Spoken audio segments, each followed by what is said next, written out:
맨 뒤에 11강 밑에 부록이라고 있죠. 부록이라고 있는데 불자의 자세와 예절 요 부분이 있는데 오늘은 저 불자의 자세와 예절 요 부분에 대해서 얘기를 하겠습니다. 이건 저 예라고 부르는 거는요. 예라고 하는 게 사실은 저 중국에서는 신께 하늘에 제사 지내던 데서부터 출발했다고 그래요. 근데 저 예라고 하는 거는 우리가 사람과 사람과의 관계를 어떻게 설정할 것인가를 예라고 해요.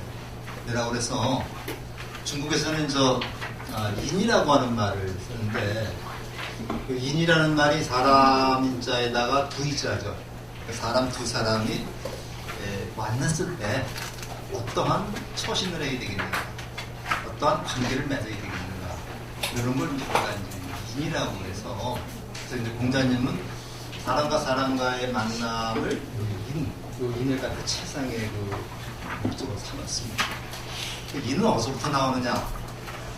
인은 어디서부터 나오느냐? 이제 맹자라는 말씀을 들으면 맹자님의 말씀을 들으면요, 길을 가는데 도둑놈이 있어가지고 험악한 도둑놈이 예를 들어서 도둑놈이 가는데 마음이 험악한 사람이 가는데 옆에 연못이 있더라고요.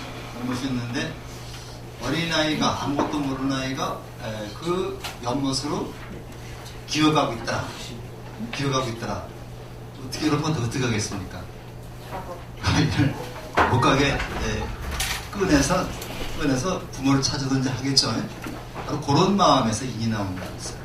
그러니까 아무리 살인마라 하더라도 그런 상황을 보게 되면은 아이를 딱 알아서 남한테 죽지 않게 해놓겠죠. 이런 거를 우리가 측은지심이라고 말해요. 측은지심이라고 말하는데 이 측은지심에서 인이 나오는 것이다.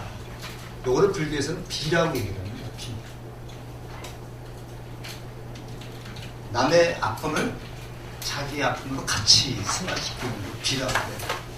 그래서 먼저도 말씀드렸는지 모르겠지만 남에게 베푸는 사랑을 잘아우래고 남한테 베푸는 것을 잘아우래고 남의 아픔을 같이 아파하는 걸 비라고 얘기해요. 근데 불교에서는 자비라고 얘기하는데 자비 중에서도 비에 더 우리가 비중을 많이 둬요. 그러니까 남의 아픔을 같이 내 아픔으로 해서 그를 기쁘게 해주는 거, 이게 바로 관세음보살이죠. 관세음보살의 자비의 화신이라고 얘기를 합니다. 우리 예에서는 우리 불교에도 예라는 게 있는데요. 이 예에서는 바로 이런 것이 바탕이 되어야 됩니다. 상대방을 배려하고 상대방의 아픔을 같이 아파하는 이런 것이 배려가 되야 된다. 요거를 절도 있게 하는 걸 예절이라고 해요. 그러니까 우리가 이제 자리에 오면은 많은 사람을 만나죠. 같이 이 자리에서 같이 이렇게 만나서 공부하고 수행하는 사람은 도반이라고 합니다. 도반. 길을 같이 가는 사람. 길을 같이 가는 사람이라고. 요 반자는 더불어 간다는 얘기죠. 반려자, 배우자를 반려. 길을 같이 가는 사람이라고. 우리가 지금 깨달음의 길을 향해서 가고 있는데 옆에 있는 사람이 같이 가는 겁니다. 서로 힘이 드는 거죠. 요런 도반끼리의 예절. 또 절에 오면 누굴 뵐 수 있어요? 비록 나무로 만드는 부처님을 뵐 수 있죠. 부처님과의 예절, 또는 보살과의 예절, 또 신중님과의 예절, 또 스님과의 예절, 이게 수없이 많습니다. 그래서 오늘은 예절에 대해서 우리가 좀 공부를 하도록 하겠습니다. 그래서 교재는 맨 뒤에 나오는데 교재는 별로 보지 않고 이 PPT 자료를 통해서 우리가 보도록 하겠습니다.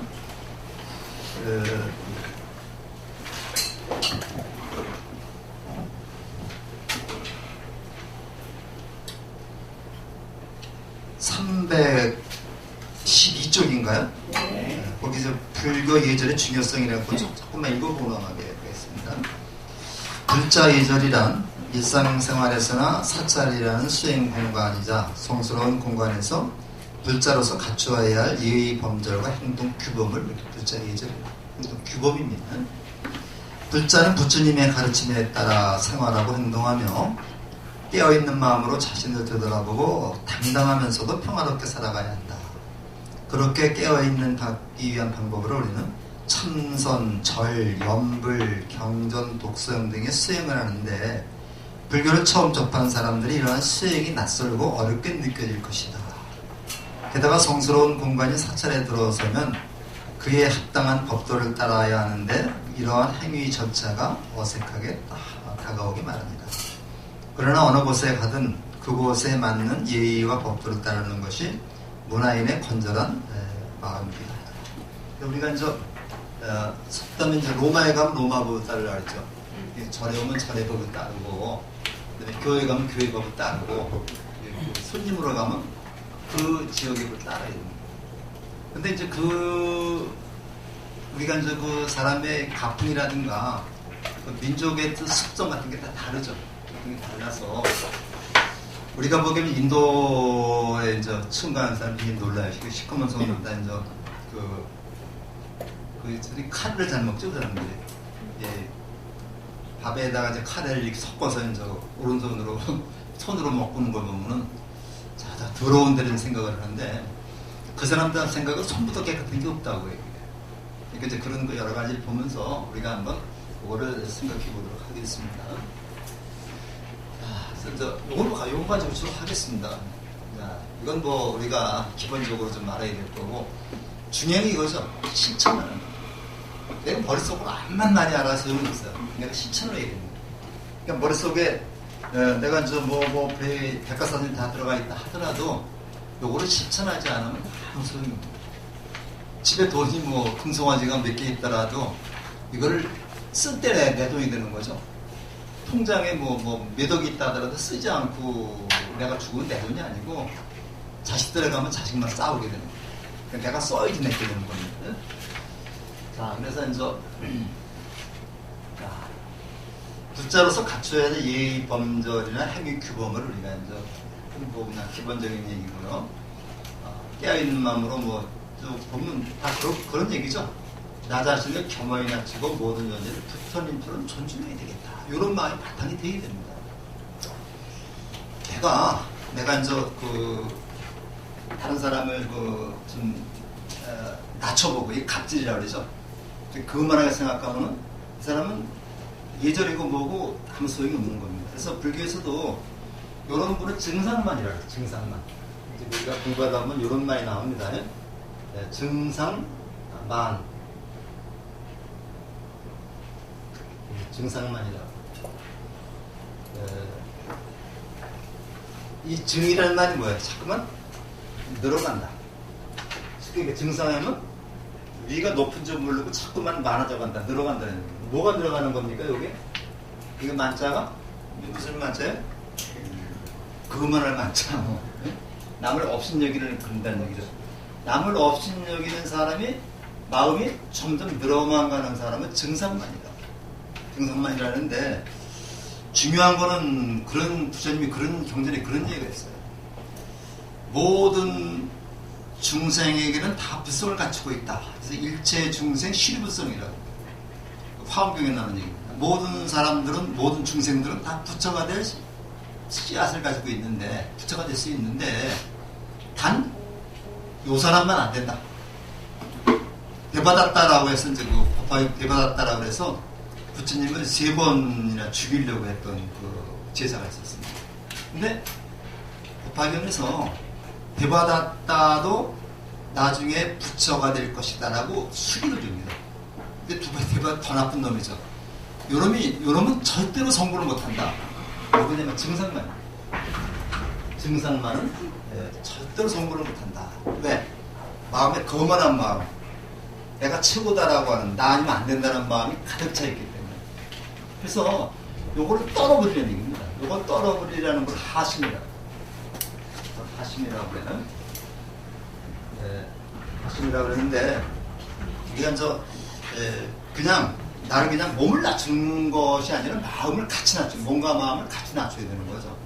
그래서 너무 비굴하게 낮추라는 게 좀 잘 있어요. 비굴하게 낮추는 게 아니라 당당하면서도 상대방을 존경하는 마음으로 낮추는 거예요. 우리 예절의 기본은 바로 요겁니다. 나를 겸허히 낮추고 존재를 부처님으로 존경한다. 내가 존경받기 위해서는 어떻게 해야 돼요? 내가 존경받기 위해서는 내 윗사람을 내가 열심히 존경하고 보살피면 밑에 사람 배우는 거죠. 그걸 배웁니다. 내가 아버지한테 열심히 효도를 하면 자식이 효도를 해요. 하지 말아도 합니다. 절에서는 스님이 이제 열심히 기도를 하시면은 오지 말아도 신도들이 따라와서 기도를 같이 하게 돼 있어요. 근데 절에서 이제 스님이 맨날 절을 비우고 나르고 다니면 신도들이 안 오게 됩니다. 그래서 옛날에는 부처님 보고 절 온다는데 사실 부처님 보고 오는 게 스님 보고 오는 거죠. 그래서 우리 지금 절에서도 지금 주지 스님이 지난 1일날이 초하루입니다. 설화부터 21일 동안 수행정진 그렇게 계속 하고 그래서 요즘에 수행정진을 이렇게 하러 오시고 있어요. 그래서 오후에는 2시부터는 또 금강경을 독송하고 같이 앉아서 금강경에 대해서 얘기하는 그런 시간도 갖고 있습니다. 그래서 이따가 기회 되시면은 이제 금강경도 같이 한번 읽고 스님하고 금강경 얘기도 한번 같이 법문이 아니라 같이 자기 생각을 얘기하는 거 이제 그런 게 있습니다. 자, 그래서 진짜 이제 나갑니다. 차수와 합장인데 요게 차수입니다. 요게 차수인데 도량에서 합장하지 않고 서 있거나 걸을 때 취하는 기본 자세입니다. 기본 자세고 왼손 오른손에 가볍게 잡고 단전 부분에 가볍게 된다는데 이걸 차수라고 합니다. 차자가 교차 차자예요. 교차 손을 이거하고 교차해서 했는데 이게 이렇게 엄지손가락이 보이면 안 돼요. 엄지손가락은 이렇게 해야 되는데 이것을 단전이라고 요 밑에 있죠. 배꼽 밑에 여기다 자연스럽게 되는 걸 차수라고 하는데 이게 이제 유교 집안에서는 공수라고 해요. 이게 유교 집안에서는 공수라고 그러는데 공수 마찬가지 똑같습니다. 공수라는데 이 공수라고 할 때는 이 공자가 두 손을 마주 잡을 공자입니다.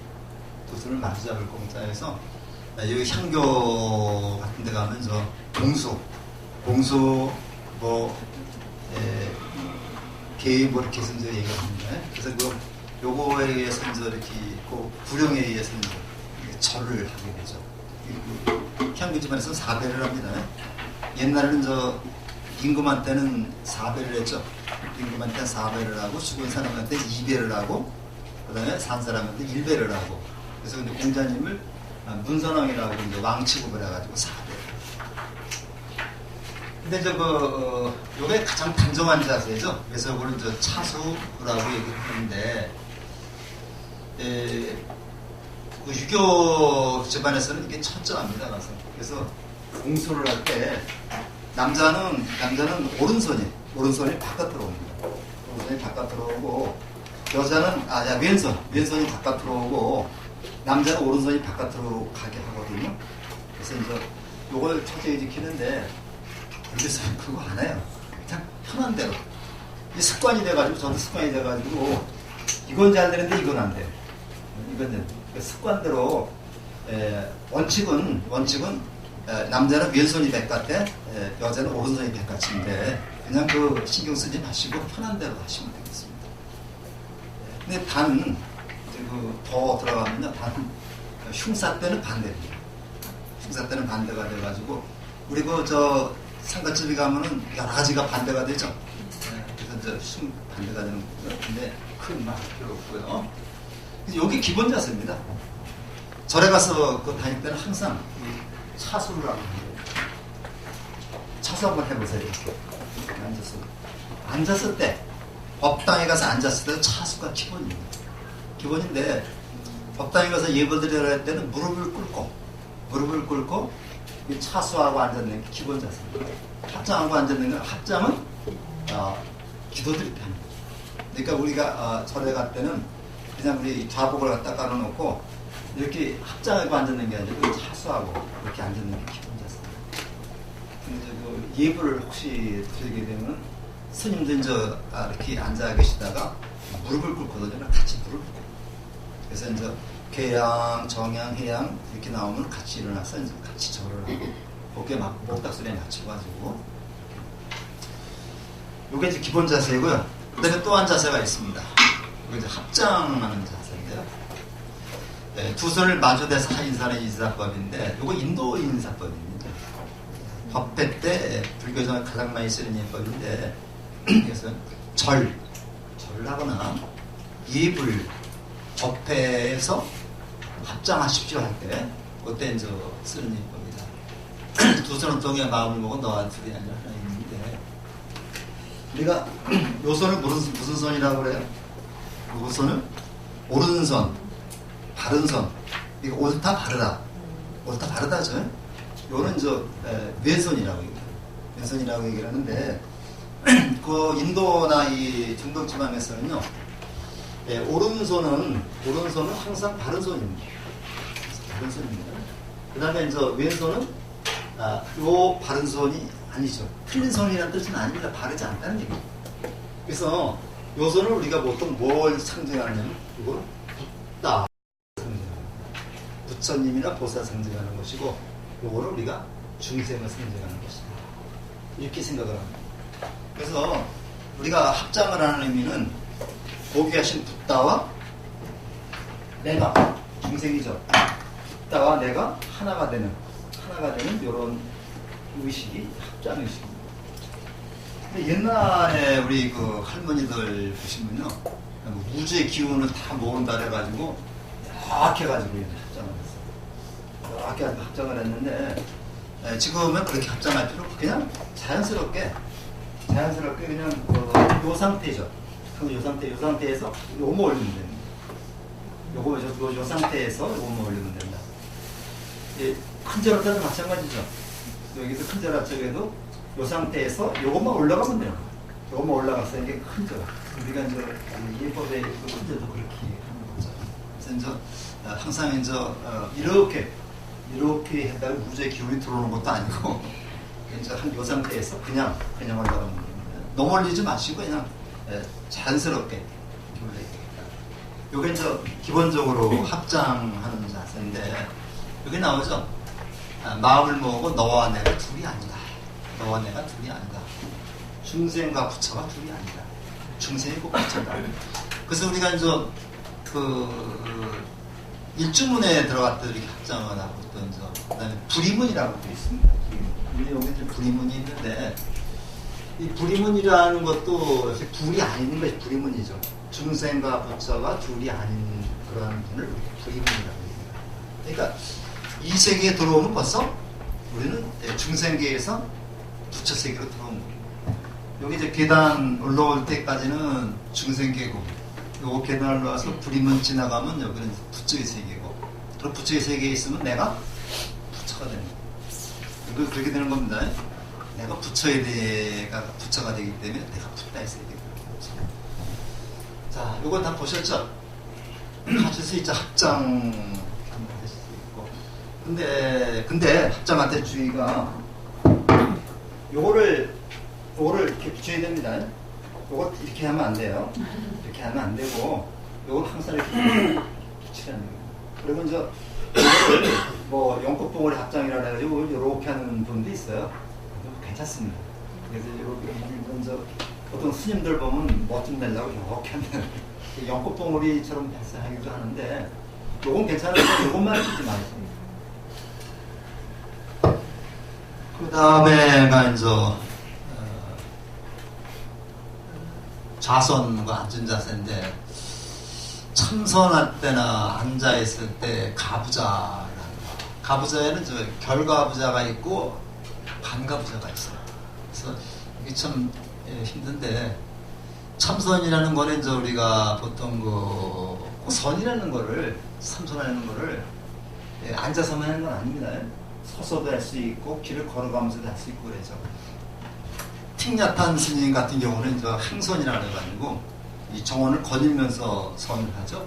그래서 자기가 일을 하면서도 잠깐 선을 할 수 있고 그런 겁니다. 근데 이제 이 선이라는 게 굉장히 어렵게 생각하시는데요. 선이라고 하는 말을 이렇게 쓰거든요. 이렇게 쓰는데 요 글자하고 요 글자를 나눠서 생각을 해봐요. 한문은 이런 게 굉장히 많습니다. 저 왼쪽에 글자가 무슨 글자예요? 시자죠. 시. 도시자. 도시자. 오른쪽에 그거는 단순한 단자. 단순하게. 단순한 단자죠. 헛단, 단순한 단자. 그러니까 뭐예요? 세상을 단순하게 봐라. 세상을 단순하게 봐라. 단순하게 보는 거 어떻게 보는 거예요? 있는 그대로 봐라. 있는 그대로 봐라. 하나 더하기 하나는 몇입니까? 이렇게 이제 물으면요. 이 머리 굴려요. 야, 하나 더하기 하나를 둘이라는 답이 나오게 그런 질문은 아닐 텐데 하나 더하기 하나는 셋입니다. 넷입니다. 이렇게 나와요. 그렇게 보지 말라는 얘기예요. 하나 더하기 하나는 둘이다. 이렇게 단순하게 보는 거예요. 배고프면 밥 먹고 오줌 마려우면 화장실에 가고 졸리면 자고 이게 선입니다. 그래서 옛날 그 선사들의 말씀에 그런 게 많이 나와요. 그래서 우리가 이제 이 선할 때나 이 가부자를 한다. 근데 이제 결과부자는 여기 발 모습을 보면 발이 두 개가 다 위에 올라왔죠. 올라와서 부처님 모습이 다 이렇습니다. 그래서 요거는 이제 이 오른발을 여기에다 올려놓고 그걸 꽈서 다시 여기다 올려놓는 거예요. 양쪽에 이제 여기 넓적다리 위에 다리가 두 개 이제 엮어서 올려놨기 때문에 요거는 요렇게 앉으면 풀어지지가 않습니다. 풀어지지가 않고 그렇게 앉으면 복숭아뼈가 닿지 않기 때문에 굉장히 오래 앉을 수 있어요. 근데 그 처음 하는 사람은 굉장히 힘듭니다. 저도 한 15분인가 했더니 죽겠더라고요. 허리도 아프고 뭐 옆구리도 아프고 목도 마르고 그냥 근데 너무 무리해서 이렇게 하시지 마시고요. 또 좀 살이 조금 있으신 분들은 이거 안 돼요. 제가 오히려 또 다치기 쉽습니다. 그래서 요게 좀 다 이렇게 이건 참선할 때 명상할 때 그 자세입니다. 우리가 이제 참선이나 입정할 때 이제 요런 자세가 이런 자세인데 요걸 딱 붙여야 됩니다. 이렇게 붙여야 되는 이렇게 하거나 또는 이제 이렇게 무릎에다 이렇게 놓게 되면 보통 이렇게 하는 거죠. 이렇게 해서 이걸 붙이는데 졸게 되면 이게 떨어져요. 이게 떨어져가지고 우리가 보면 스님들 벽 보고 참선하는데 어른 스님이 다니면서 이 죽비라고 이게 있습니다. 죽비를 딱 치는 거 있죠. 요거 보고 요거 떨어지면 좋은 겁니다. 그러니까 우리가 정신을 딱 잊어버리지 않고 정신을 놓지 않고 요거를 엄지손가락을 양쪽에 다 붙여야 됩니다. 이게 이제 결과부자고요. 결과부자고 그 다음에 요거는 어떻습니까? 여기 왼쪽 발은 여기 올라와 있지 않죠? 요거는 반가부자. 반가부자인데 가부자라는 말은 이렇게 다리를 꼬아앉는다는 얘기고 요거는 완전히 꼬아앉는 거고 요거는 이제 반만 꼬아앉는 거. 우리 보통 양반다리가 우리 보통 양반다리 그러는데 이렇게 하면서 이제 근데 참선을 하거나 입정을 할 때는요 혓바닥을 윗잇몸에 대야 됩니다. 혓바닥을 윗잇몸에 대고 이렇게 눈은 감는 게 아닙니다. 눈은 반쯤 뜨고 눈 시선은 약 1m 앞 정도에 딱 하면서 앉아있는 게 이게 앉아있으면요 침이 계속 나와요. 침이 계속 나오는데 침이 나오는 거로 좀 덜 나오게 막는 게 바로 뭐죠? 혓바닥을 윗잇몸에 대는 걸 이렇게 여기 반가부자인데 너무 무리해서 이렇게 하시지 마시고요. 한번 해보는 건 괜찮습니다만 쉽지 않습니다. 그 다음에 이제 꿇어앉는 자세는 이제 예경 및 기도할 때 해가지고 요게 이제 꿇어앉는 자세거든요. 그래서 사실은 저 경전을 읽을 때도 꿇어 앉아서 읽는 게 원칙입니다. 근데 이게 자세가 좀 힘이 들어요. 힘이 들고 꿇어 앉을 때는 어떻게 꿇어 앉아야 되느냐면요. 그 발바닥을 이렇게 열십자 되게 이렇게. 그래서 우리가 여기를 보면 제가 보시면은 이걸 이렇게 이제 열십자 되게 이 위에다 얹어놓으면 됩니다. 여기다 얹어놓는 게 꿇어 앉는 거. 그렇게 편하지. 이걸 얹어놓지 않고 그냥 이렇게 하면은 이걸 세우면 굉장히 불편합니다. 이거는 이제 이렇게 열십자 되게 해놓고서 이렇게 꿇어 앉는 거고, 그 다음에 그 장괴 합장이라는 게 또 있어요. 그럴 때는 이걸 들어서 하는 합장도 있습니다. 그래서 이거는 이제 우리가 기도할 때 이런 자세가 된다. 그 다음에 이따가 한번 절에는 것도 한번 좀 보여드릴 텐데, 불교식 인사법 중에 하나다. 삼보에 대한 예견과 상대를 존경하는 마음의 표현으로 하실 사실을 낮추는 수행이다. 이게 절을 하게 되면 상대방보다 더 밑으로 가게 되죠. 항상 절에 오면 절을 열심히 해야 되죠. 절을 열심히 하는데, 그렇기 때문에 절이라고도 그래요. 절을 많이 하게 되면 자기 마음을 같이 낮추는 거죠. 그래서 인도의 예법은 존경할 만한 분을 만나면은 딱 발을 씻어드리고, 얘도 거기는 맨발은 아니니까요.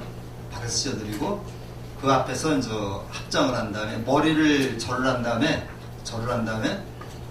그 상대방의 발을 이렇게 만지는 것이 이제 그 최상의 예법입니다. 그래서 우리는 어떻게 합니까? 절할 때는 절을 하고서 이걸 뒤집어서 살짝 올리죠. 요거는 뭐냐면 상대방의 발을 내가 만져서 존경한다는 뜻을 표현하고 있는 거예요. 이거 접종례라고 해요. 그래서 우리가 이제 절을 하면서 왜 불교에서는 이렇게 해서 이걸 올리느냐? 이거는 상대방의 발을 내가 받들어 올리겠다. 그만큼 존경의 마음을 하는 거예요. 이해가셨죠? 그러니까 이제 그렇게 하고서 우리가 절을 하는 겁니다. 그 다음에 반대, 이건 우리가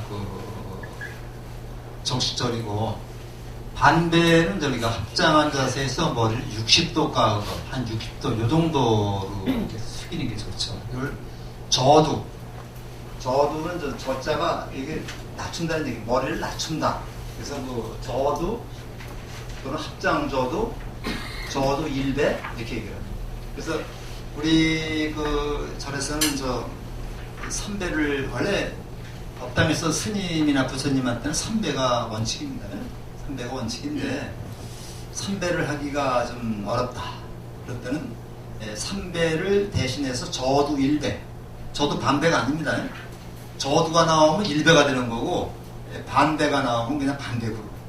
그러니까 저두 반배, 저두가 이거 하는 건데 저두 반배하면 숙이다 말라는 얘기잖아요. 근데 우리 사회 볼 때 포미에서도 그걸 많이 혼동을 하는데, 저두 1배로 3배의 일을 대신하겠습니다. 이렇게 받는 거예요. 저두 1배. 근데 우리가 오체투지가 나오는지 모르겠네요.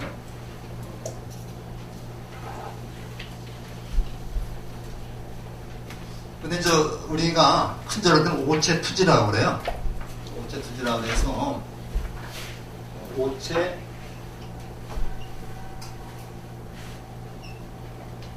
오체투지라고 해가지고 최상의 절하는 방법은 오체가 뭐냐면 팔꿈치, 두 팔꿈치하고 두 무릎하고 이마 5군데죠. 두 팔꿈치와 두 무릎과 이마를 땅에 대는 것, 땅에 던진다는 얘기, 땅에 대는 걸 오체투지라고 해요. 오체투지를 하는데 이 절할 때 굉장히 우리가 조심해야 될 게 있어요. 절을 할 때 오체투지를 해놓고서 그냥 이마만 대면은 엉덩이만 무기를 삐져 나오는데, 이 때문에 엉덩이 뒤로 쭉 빼야 됩니다. 그러니까 절할 때 습관적으로 오체투지를 하면서 엉덩이를 뒤로 쭉 빼야지 이렇게 평평하게 돼요. 근데 이렇게 엉덩이만 뒤로 다 쭉 나오면 되게 보기 좋거든요. 그래서 스님들이 예불 올리실 때 보면은 전부 다 수평을 다 해줍니다. 그래서 우리가 절을 하실 때는 이렇게 오체투질 하면서 엉덩이는 뒤로 쭉 빼서 여기저기다가 얹어놓고 얼마 전인가 저 정치인들이 뭐 아주 90도 이상하는 방법을 썼죠. 그냥 악수하면서 그냥 90도 어떻게 쓰겠는데 요거는 조금 그렇습니다. 그래서 90도를 이렇게 하는 것보다는 자연스럽게 그 존경하는 마음으로 하는 게 좋겠다. 이 발은 이렇게 합쳐야 되죠. 그래서 이 십자로 합치든지 요거를 갖다 이렇게 띄워놓고 하면 아주 보기 싫어요.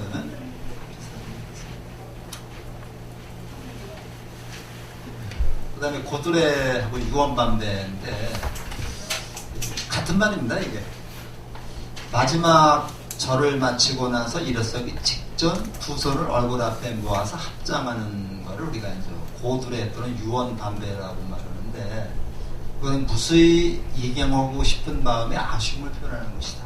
그래서 3배를 할 때는 세 번째 절에 108배 할 때는 108번째 절에 3000배 할 때는 3000번째 절에 맨 마지막 절에 만약에 1배만 하면 어떻게 됩니까? 1배만 하면 그때도 고드레를 합니다. 고드레를 해가지고 요거는 어떻게 하는 거냐면요 절을 하고 나서 마지막 절을 하고 나서 요 저기까지 하고 나서 바로 거기서 일어서지 않고 손을 합장을 합니다. 손을 합장을 해가지고 접종례를 이렇게 하죠. 여기서 이제 합장을 해서 요 끝을 끝 조금 올리는 게 좋습니다. 올려서 여기 이마에 대고 잠깐 이마에 댔다가 일어나는 걸 고드레라고 그래요. 이 고자가 이 두드릴 고자입니다. 이게 고자가 두드릴 고자가 돼가지고 사실은 저 유교 집안에서 이 고드레함은 너무 아쉽다. 너무 이제 절을 더 부수해야 되는데 절이 여기서 끝마치기 위해서 아쉽다 그래서 요 이마르다가 이제 땅을 몇 번 이렇게 두드리는 거예요. 고드레라는데 불교에서는 그렇게 극단적인 방법은 쓰지 않고요. 그냥 뭐 합장한 상태에서 합장한 손에다가 이마를 대는 거로 고드레를 대시는 거예요. 이거 반드시 해야 됩니다. 누가 하지 말아도 꼭 해야 돼요. 그래서 이 유언반배라고 왜 그러냐면요. 예불을 올리고 나서 지신기명례 시방삼세 제망차례 상주일체 승가야중 하면 이제 끝나죠. 끝나고 바로 그 다음에 유언무진삼보가 들어갑니다. 그 유언무진삼보 할 때 잠깐 그때 목탁을 잠깐 쳐줍니다. 그러니까 이제 우리가 목탁 소리를 한 서너 번만 잠깐 쳐주면 그때 고드레는 거예요. 그래서 유언무진삼보 이렇게 얘기할 때 그때 올리는 것을 유언삼보 삼배라고도 그러고 유언반배라고도 그러고 고드레라고도 그런다. 그래서 이제 그렇게만 기억을 해주세요. 이것이 고드레하는 방법인데 이 고드레가 끝나고서는 다시 이제 저기는 하지 않습니다. 그냥 일어나면 되는 겁니다. 그 다음에 사찰 입구나 입주문 앞에서 이제 합장 반배는 다 아시죠? 사찰 입구나 입주문 앞에서는 대웅전이 보이지 않더라도 거기서 대웅전 쪽을 향해서 3배를 하면 좋지만 바꾸시면 1배만 괜찮은데 보통 우리가 이제 전통 사찰에 가게 되면 입주문이 이렇게 있으면요. 입주문에 사람들이 많이 드나들면 한쪽 밖에 서서 그냥 이렇게 하면 되겠습니다. 그 다음에 일주문을 들어와서 보다 보면 오른쪽이나 보통 왼쪽에 부도문이라고 해가지고 스님들의 사리를 모셔놓은 부도탑이 있어요. 이것이 이제 조금 멀리 있으면 그쪽을 향해서 가지 않더라도 그쪽을 향해서 우리가 이제 반대를 하시고요. 그 다음에 문이 굉장히 많습니다. 그래서 산문이라 해가지고 가장 기본적인 문이 일주문이 있고, 그 다음에 천왕문이 있고, 그 다음에 부리문이 있어요. 요때 들어올 때마다 다 절을 하는 겁니다. 그래서 요건 다음 시간에 일주문, 부리문, 그 다음에 불상, 그거는 다음 시간에 하려고 해요. 그 다음에 탑, 오면 탑도 있죠. 탑 앞에서도 탑은 뭘 모시는 거예요? 탑은 부처님, 원래 부처님이 진신사리를 모시는 게 탑인데 요즘엔 진신사리가 많지 않기 때문에 경전을 모시기도 하고 사경을 모시기도 하고 그 앞에서 반드시 예의를 표해야 되겠죠. 그 다음에 탑돌이를 하는데 꼭 뭐 탑돌이라는 얘기는 아니지만 탑을 돌 때는 항상 시계방향으로 돌아야 돼요. 이게 이 아까 이 오른쪽이 부처고 왼쪽이 중생이라 그랬죠. 항상 오른쪽이 상선입니다. 항상 오른쪽이 탑을 향하도록, 항상 부처님을 향하도록 그렇게 돌아야 되는 겁니다. 그러니까 항상 이게 시계 방향입니다. 시계 방향으로 이렇게 돌라는 뜻으로 우리가 보면 되겠고요. 그 다음에 법당에 이게 가운데 법당 가운데 문을 우리가 어관문이라고 해요. 어관문. 이게 이게 저기 법당에 가면요 보통 우리가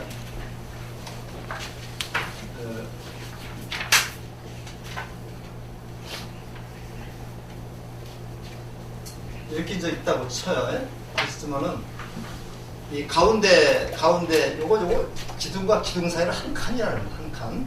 이걸 한 칸이라고 그래요. 기둥과 기둥 사이에서 우리 그 한문 얘기할 때 기둥과 기둥 사이를 한 칸이라고 그럽니다. 이건 정면 몇 칸이에요?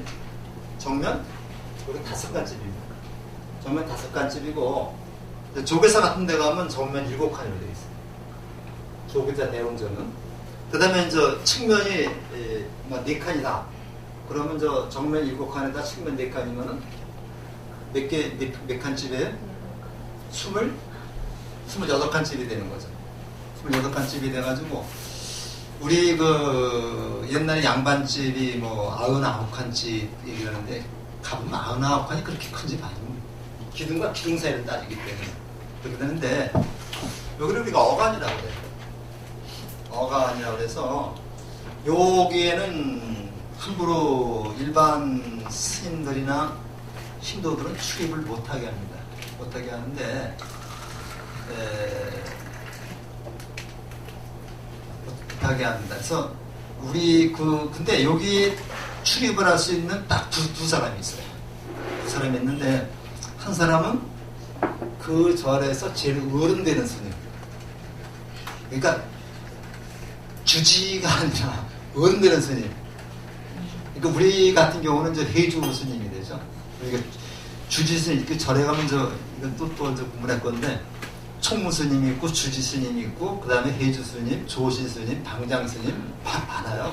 많은데 우리 같은 규모가 조그만 데서는 이걸 그 절의 어른 되시는 분을 해주라고 얘기를 하고 그 다음에 조금 더 본사급 사찰에서는 가장 어른 되시는 분을 조실 스님이라고 말하고 총림급 사찰에서는 방장 스님이라고.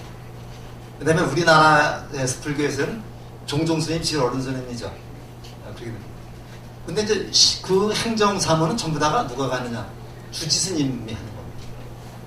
그러니까 우리가 우리 절에도 보면요, 우리가 여기 수미정사에는 주지 스님이 계시고 또 영산정사에도 주지 스님이 계시고 요거를 통과하는 어른 스님이 해주 스님입니다. 그렇게 되는 거예요. 근데 그 전에 어른만 출입을 하기 때문에 우리 주지 스님들이 출입을 하지 않습니다. 청문회도 출입을 합니다. 그리고 또 누가 출입을 하느냐? 우리가 부처님이 사시니까 11시에서 10시에서 9시에서 11시가 사시죠. 그죠? 9시에서 사시 한 번 식사를 하셨다고 그래요. 그래서 보통 모든 절에서 사시맞이 또는 사시예불이라고 그래가지고 사시에 부처님한테 맞이를 올리는 예불을 올리는 이걸 스님 부처님의 드시는 음식을 맞이라 해요. 맞이. 우리가 맞이라고 얘기하는 이건 있는 말인데 이걸 맞이라고 해요. 우리가 먹는 밥이라 그러지만 부처님이 드시는 음식은 맞이라고 그러는데 맞이를 가지고 들어갈 때는 어감문으로 당당히 들어갑니다. 맞이를 이 보살님들이 보통 가지고 들어가시죠. 맞이를 가지고 들어갈 때는 어감문으로 들어가요. 어감문으로 들어갑니다. 그 다음에 백색으로 보면 어감문은 많이 닫아놨어요. 닫아놓고 그 다음에 요 양쪽의 문을 이거 협관이라는 거예요. 협관, 요것도 협관, 요거는 태관. 이렇게 이제 얘기를 하는 겁니다. 그래서 가운데 문은 어관문, 요거를 양쪽에 그 옆에 문은 협관문, 그 옆에 문은 전부 태관문이라고 해요. 요것도 태관문이고 요것도 태관문이고. 그리고 이 옆에 측면에 문이 있죠. 측면에 조그만 문으로 나머지 신도들이나 스님들은 다 글로 출입을 하는 거예요. 그리고 출입을 하면 왕릉이나 이 향교 성균관에 가면 요걸 이제 귀신만 드나드는 문이라 해가지고 이 문에서는 아무도 들어가지 않습니다. 그래서 석전지대에 따면 이 가운데 문은 귀신만 드나드는 문이라 아무도 들어가지 않습니다. 우리나라에서는 제가 알기로 유일하게 어감문이 없는 사찰이 하나 있어요. 어감문이 없습니다. 저기 순천에 뭐 서남사라고 있죠. 지금 포고점에서 관리하는데 서남사에는 어감문이 없습니다. 거기 가면서 대웅전에 가면은 어감문을 못 들어가게 막아놨어요. 그래서 거기에서는 거기 그 해고종 종종 스님이 해초 스님이 거기 계시거든요. 그 해초 스님도 일반 신도와 함께 그 영문으로 들어요. 그래서 법보신문이라고 하는 그 불교 신문이 있는데 한 2달 전인가 어떤 학자가 글을 썼는데 어감문으로 일반 신도들이 못 드나들게 하는 거는 왕조적인 발상이다. 그래가지고 어감문을 없애야 된다. 그런 그 주장도 하고 있는데 저도 이렇게 적극 공감을 했습니다. 공감을 했는데 누구나 부처님 앞에서 똑같은 부처죠. 부처인데 어떤 부처는 어감문으로 들어가고 어떤 부처는 들어가면 안 되고 이거는 벌써 차별심, 분별심이죠.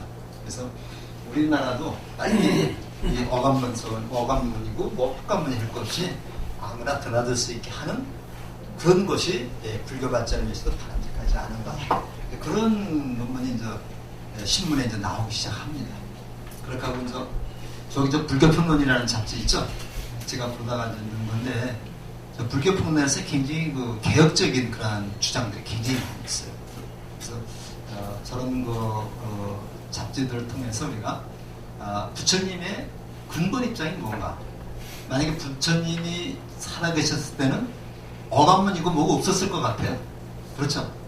그래서 우리가 부처님의 가르침의 근본 가르침을 우리가 이해해야 되겠다. 배우고 실천해야 되겠다.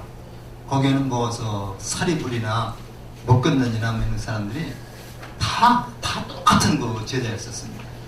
그래서 우리가 10대 제자라고 얘기를 하지만 10대 제자한테 우리가 어떤 그 부처님이 더 큰 사랑을 주거나 그런 건 아닌 걸로 생각하고 있습니다. 자, 들어갈 때는 중앙, 좌우, 양쪽 문이나 측면을 이용한다 그랬는데, 근데 저쪽에 또 가보면 그래요. 실제로 그 전통 사찰에 들어가면은 어감문이 없이 측면문이 없이 어감문 하나만 있어가지고 글로 드나드는 데가 있습니다.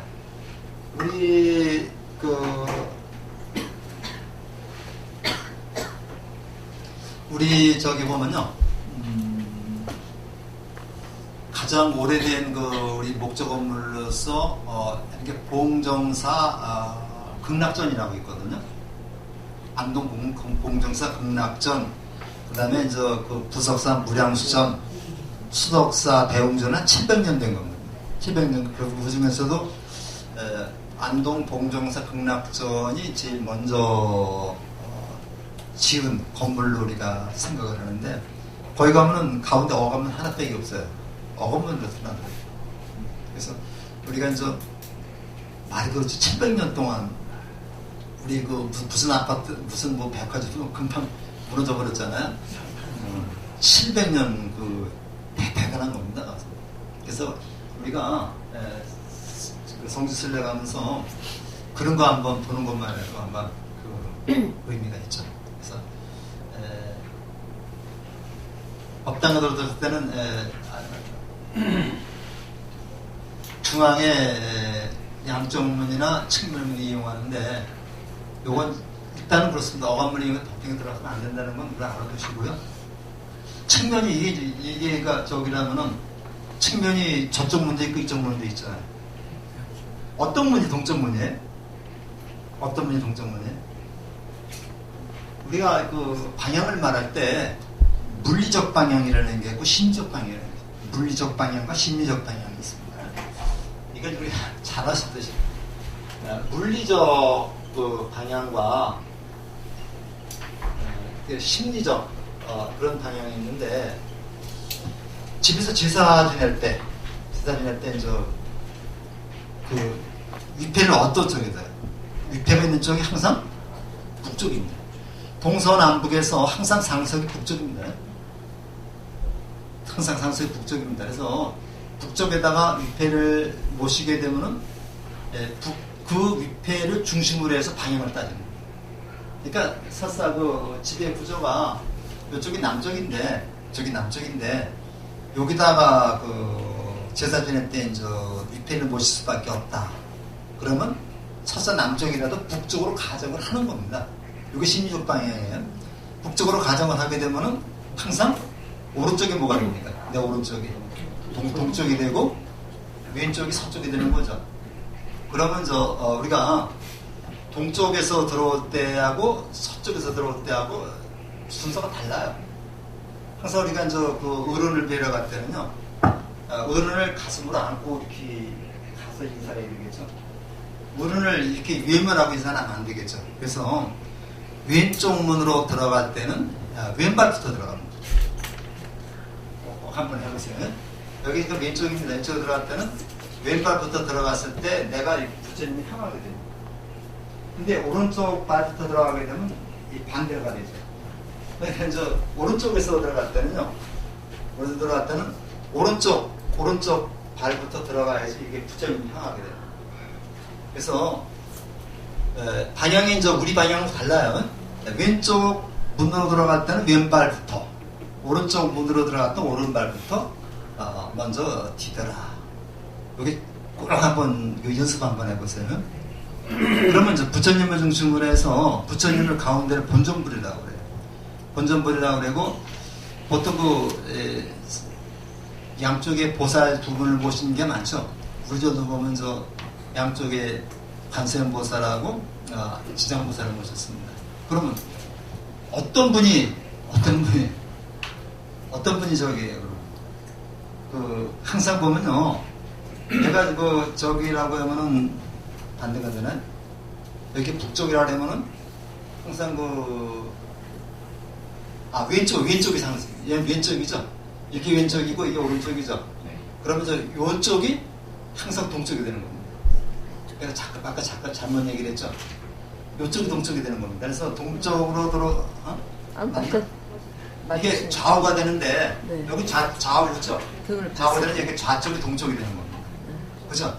그래서 왼쪽으로 들어올 때 왼발부터 이렇게 나오는데 좌쪽이 동쪽이 되고 저기 우쪽이 서쪽이 되는 거죠. 그래서 이렇게 볼 때 좌우라는 개념하고 동서라는 개념이 맞기 때문에 항상 좌측 동쪽이 상석입니다.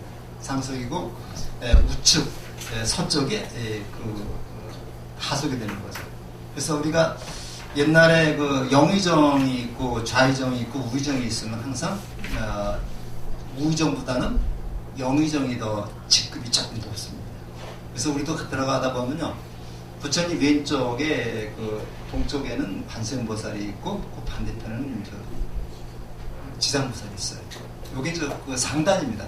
이게 상단 또는 불단이라고 그러고, 우리가 보면은 여기서 보면 들어오면은 여기 불단이 있으면은 이쪽에 뭐가 있어요? 저게 신중단이 있죠. 신중단이고 저쪽에 이제 영단이 있습니다. 그래서 가운데를 불단, 상단, 또 왼쪽에 왼쪽에를 영단, 신중단, 중단이라 중단. 그쪽에 반대쪽을 영단, 하단이라고 얘기합니다. 우리 저 밥당에 들어가 보면은 들어가 쪽에 이제 그 신중 모시는 데가 신중단, 영단, 신중단, 그 다음에 중단, 이쪽에 이제 위패 모시는 데가 영단, 하단이 되겠습니다. 그 가서 자세히 보시면요, 불단은 3단계로 되어 있어요. 그게 3단계로 되어 있고, 신중단은 2단계로 되어 있고, 그 다음에 영단은 1단계로 되어 있습니다. 그 격이 다 달라요. 다르고, 우리가 이제 그 예불 할 때, 예불이 끝나고서 반야신경을 외울 때는 항상 신중단을 향해서 하죠. 그거는 이제 무슨 얘기냐. 그리고 이제 부처님이 그 맞이를 신중단을 옮겨 놓습니다. 이제 왜 그런지 아세요? 부처님 예불 끝나고 하면은 신중단, 불단에 있던 그 맞이를 신중단으로 옮겨놔요. 옮겨놓고 그 신중단을 향해서 우리가 이제 저기를 합니다. 반야신경을 독성해 주는데, 신중들이 원을 세웠어요. 이제 부처님이 먹고 남으신, 먹다 남긴 그러한 밥을 우리가 먹으면서 부처님의 밥을 보호해 주겠다. 이런 원을 세웠기 때문에 부처님이 그 밥을 다 드시지 않고 조금 남겨서 신중들에게 주는 겁니다. 그러면서 신중들에게 주면서 반야신경의 이치를 갖다가 우리가 설명해 주는 거죠. 그래서 반야신경의 이치를 설명해 줄 때는 반드시 신중단을 향해서 합니다. 눈도 달라요. 그러니까 부처님이나 보살님 눈은 반쯤 뜨고 있는데, 요새 신중단은 눈을 동그랗게 뜨고 있습니다. 눈을 동그랗게 뜨고 있어야지 어떻게 돼요? 정신을 집중해서 들을 수 있죠. 그래서 한번 보시면은 부처님이나 보살님들은 눈을 반쯤 뜨고 있는데, 신중단은 동그랗게 뜨고 있습니다. 그런 것도 있고요. 그러니까 이제 법당문 열고 들어가서 이제 부처님 합장 반비하는데, 그 다음에 3배를 올리고, 불단에 3배 올리고, 그 다음에 신중단에 3배 올리고, 그 다음에 영단에 3배 올리고. 그러니까 모두 9번을 해야 되겠죠. 이거 기본입니다, 여기. 바쁘시면 여기 나올 때는 좋고, 혹시 법당에 촛불을 켤 때는요, 불단부터, 상단부터 불을 킵니다. 상단부터 불을 켜고, 그 다음에 중단을 불을 켜고, 그 다음에 하단, 영단에 불을 킵니다. 나올 때는 불을 끌 때는 역순이죠. 먼저 영단에 불을 끄고, 그 다음에 중단에 불을 끄고, 마지막에 이제 상단에 불을 끄고, 그리고 나오는데, 요즘에 목적 원문이 많기 때문에 웬만하면 절에 가서 향은 괜찮습니다만은 촛불을 켜지 않는 게 좋습니다. 잘못하면 화재 날 수 있잖아요. 그래서 조금 5분이 55분이니까 10분 잤다 5분에 하겠습니다. 법륜을 하고 있고, 어떤 분은 비로자나 부처님 같은 경우는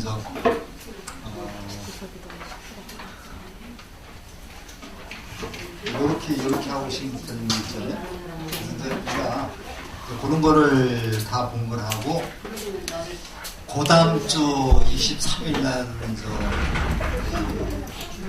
목고지라고 그래. 우리말은 목고지라고 합니다. 목고지. 우리말은 목고지라고 그러는데, 이제 외국말로다가 MT라고 그러는데, 국어 사전에 목고지라고 되어 있어요. 그걸 우리가 MT라고 그러는데, 우리가 실제로 공부한 것을 큰 절에, 전통적인 사찰에 가서 한번 좀 확인하는 그런 시간입니다. 그래서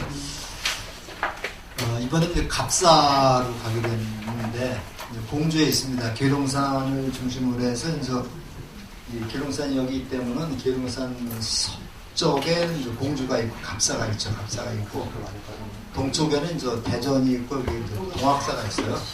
그래서 혹시 옛날에 우리 국어 시간에 이상보 선생님이 쓴 갑사로 가는 길이라는 그걸 혹시 읽은 기억이 있어요?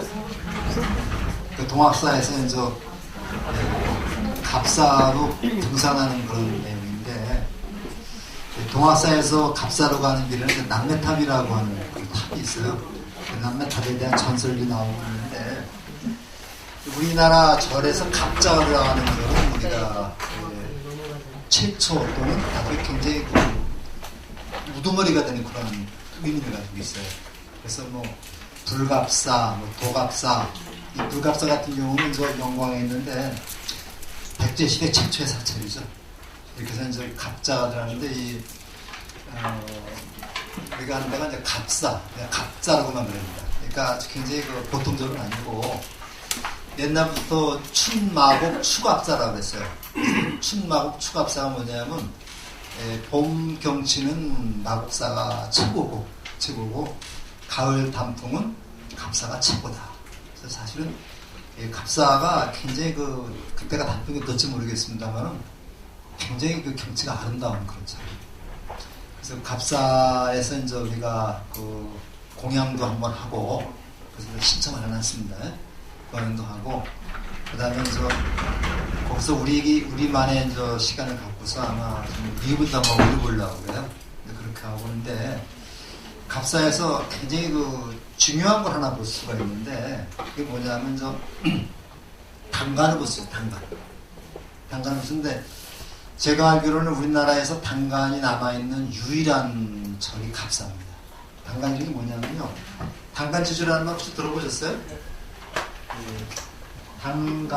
단간지주라고 그러는데 이 지주는 단간을 세운 그 바탕이 되는 그 물건을 지주라고 그래요. 지주 때 세운 자리죠. 그래서 절에 가면 단간지주만 남았습니다. 그리고 단간이 이렇게 있으면은 여기다가 이제 높은 이 저기 세워요. 이 기둥을 세웁니다. 기둥을 뭐냐면 간이라고 해요. 간이라고 하고 이 기둥에다가 깃발을 만듭니다. 요걸 우리가 당이라고 해요.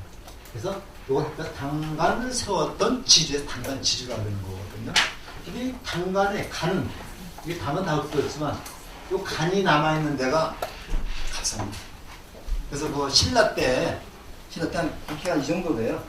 이 정도 되는 슬픔을 갖다가 쭉 높이 올렸는데 거기가 이제 아마 그 벼락을 빨려가지고 좀 위에는 조금 떨어져 나갔는데 그래도 신라 때 그 단간을 보세요. 고무로 정도에 있는데 여기다가 이제 이렇게 높이에서 이렇게 그 깃발을 들어서 우리 절이 다 과시했던 거죠. 이게 이제 단간인데 지금 이제 아마 이건 많아요. 단간 지주는 많은데 이 요거 단간이라고 하거든요. 요거는 지금 있는 데가 없습니다. 그래서 요거를 한번 좀 보시면서 거기가 아주 계룡산이 그 조금만 올라가면 또 거기 또 돌부처가 있는데 거기다 기도발이 굉장히 센 데라고 얘기를 해요. 그래서 거기 갑사 한번 둘러보시고 그 옆에 그 신원사라고 있습니다. 신원사는 뭐로 유명하냐면요. 하늘에 산에다가 제사 지냈던 그러한 그 건물이 있습니다. 중악당이라고 해요. 중악당이라는 중악당이라고 하는데 이 조선시대에 이제 중악단이라고 하는데요. 조선시대에 동서남북 네 군데하고 가운데다가 이렇게 단을 설치했었어요. 그래서 뭐 남쪽 단은 저 지리산 쪽 어디고 이렇게 설치했었는데 그것은 그 임금이 와서 제사 지내던 건데 지금 동서남북은 다 없어지고 중악단 이거 하나만 남아있습니다. 하나만 남아있어서 불교하고 조금 다른 거지만은 그래서 이제 지금도 하마다 대통령은 아니지만 거기에 뭐 도지사나 이런 분들이 와서 제사 지낸다고 해요. 산 거니까 우리가 이제 그런 문화재도 한번 볼 수 있고요. 오면서 가면서 이제 불교 문화재나 불교에서 부처님 말씀을 바탕으로 해서 이제 그런 말씀도 좀 드리고 그다음에 이제 여러분들 서로 친교의 시간도 갖고 이렇게 좀 프로그램을 짜가지고 운영을 하도록 하겠습니다. 그래서 아마 저쪽에서 문학경기장 2번 출구에서 항상 우리는 거기 출발합니다. 7시나 7시 반 정도 출발해가지고 공주니까 멀진 않거든요. 그래서 거기서 우리가 이제 보고 그 다음에 단풍 구경도 좀 하고 늦지 않게 도착하려고 생각을 하고 있습니다. 네, 그렇게 좀 아시고 이것도 이제 우리 수업의 일환이라 생각하고 여기 아침, 점심 다 준비해 놓겠습니다. 준비해 놓을 테니 그리고 아무래도 저 차를 또 이렇게 대절해야 되기 때문에 교통비는 조금씩 여러분들이 좀 부담을 하셔야 될 것 같습니다. 이제 수업을 할까요? 네. 향. 그 다음에 아까 잠깐 촛불 얘기했는데요. 촛불을 그때 입으로 불어서 끄는 거 아니죠? 네. 촛불을 끄는 기구가 있습니다. 촛불을 끄는 기구가 있고, 기구가 없을 때는 보통 이렇게 손으로 끄라 그러는데, 요거를 이용해서 같이 끄면 안 되면은 약간 바람을 이용해서 끄면 되겠고요. 일단 앞에서는 반드시 합장 반대한다. 그래서 우리가 향은 지금 향을 올리는 겁니다. 향을 왜 올려요? 향을 왜 올려요? 요건 향내가 나죠. 그래서 이거는 일단은 장엄하기 위해서 올리는 겁니다. 일단은 장엄하기 위해서 올리는 건데, 우리가 잘 아시지만 향산 중에서는 향내가 나고 상선잔 중에서는 비린내가 난다 그러죠. 그래서 우리가 향을 올리게 되면은 그 냄새를 이렇게 향내가 나게 하면서 일반 일반 벌레들이 접근하지 못하도록 합니다. 그래서 우리가 제사 지낼 때도 향을 올리죠. 제사 지낼 때 올리는 향은 조금 달라요. 우리가 이제 집에서 제사 지낼 때는 향을 올리는 것은 이제 향이 어디로 갑니까? 하늘로 올라가죠. 그러니까 하늘에 고하는 거죠. 우리가 이게 또 가면 또 얘기가 많아지는데, 우리가 이제 영혼이라죠, 영혼. 사람이 영혼만 남는다 그러죠. 육신은 가고. 그래서 사실은 영혼은 하늘로 올라가고, 백은 혼백. 혼은 하늘로 올라가고, 백은 땅으로 가는 거죠. 그래서 육신은 땅으로 가고, 정신은 하늘로 올라가죠. 그래서 우리가 향을 피우는 거는 하늘로 올라간 혼을 불러들이기 위한 것이고, 그 다음에 땅에다가 술을 이렇게 좀 세 번 따르죠. 그런 건 땅에 고한다는 그런 의미가 있는데, 그래서 퇴치장 갖고서 따르죠. 근데 불교에서는 그런 의미는 아니고, 그냥 향내로다가 부처님 그 세계를 정화시킨다는 그런 의미가 있습니다. 그래서 향을 올리려 하는데, 너무 향을 많이 올리면요, 그 앞에서 스님이 향내도 굉장히 독하거든요. 독해가지고 특히 좋은 향은 괜찮은데 나쁜 향은 냄새가 아주 안 좋아요. 그래서 이걸 향을 많이 올리면 스님이 기도하다가 목이 가버려요. 그래서 향을 많이 올리면 안 됩니다. 한번 꽂아놓으면 그냥 놔두면 돼요. 놔두면 되고, 어쩌다가 또 필요할 때 한 번 올리면 되고, 계속 줄줄이 향 올리는 건 좋지 않습니다. 향을 올릴 때 일단은 부처님 상당 삼배를 하고 나서 부처님 앞으로 가야 되겠죠. 가서는 한 1m 정도, 2m 정도, 3m 정도 떨어져서 합장을 합니다. 합장을 한 다음에 향을 들어서 여기 향이 있나요? 이게 향이라는 향의 가운데를 잡고 이제 요거를 이렇게 불을 붙이죠. 불을 붙인 다음에 이렇게 해서 이제 예의를 표한 다음에 이제 꽂는 건데, 이따가 이제 우리 그림을 한번 보겠습니다. 그래서 중간을 오른손으로 잡고 왼손으로 흉을 치는 겁니다. 술 따를 때도 마찬가지죠. 어른들한테 술 따를 때도 이렇게 제상 같은 거 따를 때도 오른손으로 해서 이렇게 받쳐서 이렇게 따는 겁니다. 향을 붙이고 흔들어서 꺼야 된다. 요거를 그냥 입으로 훅 끄지 말고 이렇게 흔들어서 그만 꺼집니다. 요게 둘 끈다. 향을 이마 높이로 올려 경건하는 마음이 예를 필요하고, 중앙에 반듯하게 꽂고, 꽂은 다음에 다시 한 발짝 뒤로 물러납니다. 거기서 바로 이제 한 발짝 뒤로 물러나서 합장을 하고 돌아서 나오면 되죠. 우리 어른한테 인사할 때도 들어가서 이제 세배를 하고 나서는 그냥 돌아서 나오는 게 아니라 한 두세 발짝 뒤로 물러서서 돌아서 나오는 거랑 마찬가지 똑같습니다. 그러니까 부처님한테 향 꽂을 때도 합장을 하고 꽂은 다음에 다시 한 발짝 정도 뒤로 물러서 합장을 하고 나오면 되겠다. 이렇게 꽂으면 됩니다.